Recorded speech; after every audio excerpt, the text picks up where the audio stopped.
On Too Sharp with ET, India's quick commerce king becomes a billionaire overnight, and India's queen of banking sees her reputation officially tarnished. Hi, I'm Nisha Poddar. Let's get straight to the big stories of the day.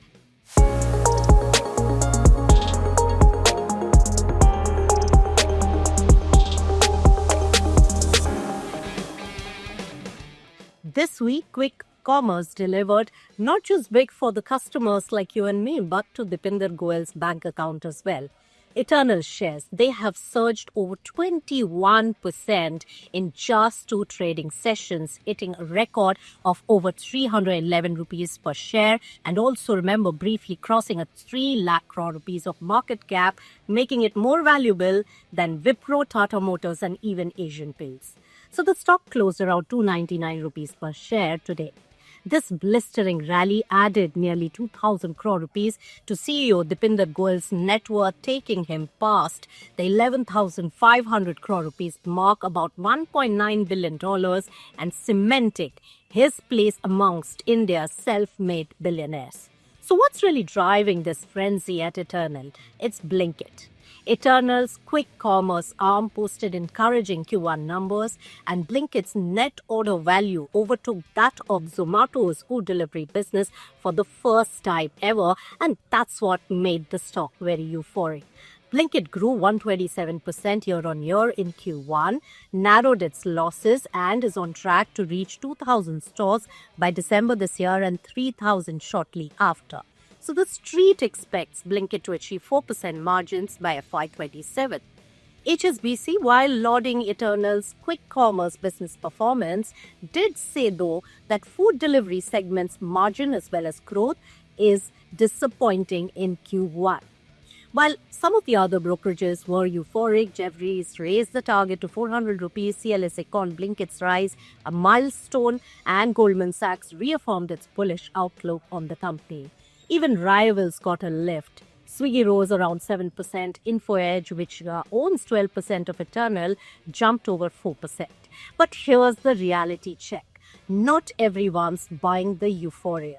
Macquarie has maintained its bearish view on the stock, retaining an underperformed rating with a target price of 150 rupees per share. Now, the brokerage warns that Blinkit's economics are still unproven. Competition is intensifying, and Eternal's current valuation already assumes a $15 billion value for Blinkit, which it considers is too optimistic. So net-net, while the street shares Blinkit's momentum, some analysts are urging caution, reminding investors that scale without sustainable margin can be a risky proposition, especially in a new sector like quick commerce. As Macquarie has put it, remain guarded on both quick commerce economics and what's already priced into Eternal's share price.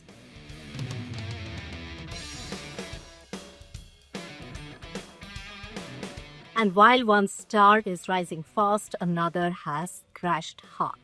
Chanda Kochhar was once India's most celebrated banker, and this trailblazer rose from a middle-class upbringing to head ICICI Bank, modernize it, and even become a global icon. But now her reputation has taken a hit. On July 3rd, the PMLA Appellate Tribunal ruled that Kochhar is guilty of taking a 64 crore rupees bribe in exchange for approving a 300 crore rupees loan to videocon. Now the tribunal called it a textbook case of quid pro quo.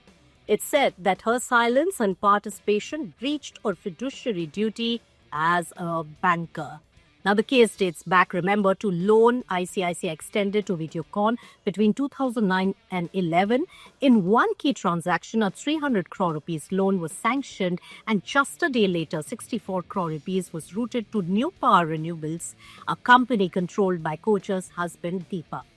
Now, the investigators have tracked the money through corporate layers and also concluded it was a bribe.